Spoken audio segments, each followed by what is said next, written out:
বনের কিনারায় থাকতো কাকলি নামে এক ছোট্ট কাক।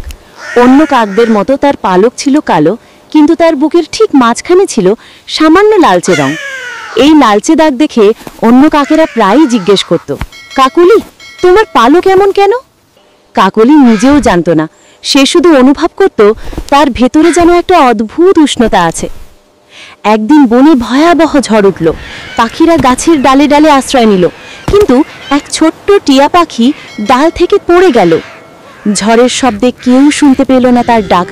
কাকলি দূর থেকে দেখে দ্রুত নিচে নেমে এলো। টিয়াটি ঠান্ডায় কাঁপছিল। কাকলি তাকে নিজের ডানার নিচে জড়িয়ে ধরল। তখনই আশ্চর্য ঘটনা ঘটল। কাকলির বুকের লালচে পালক হালকা উষ্ণ আলো ছড়াতে লাগলো।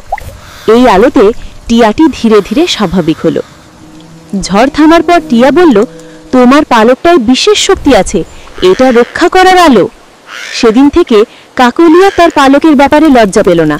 পুরো বনে সে হয়ে উঠল ছোট্ট রক্ষক, যার লালচে দাগ সবাইকে মনে করিয়ে দেয় ভিন্নতা কখনোই দুর্বলতা নয়, বরং এক একটা গোপন শক্তি।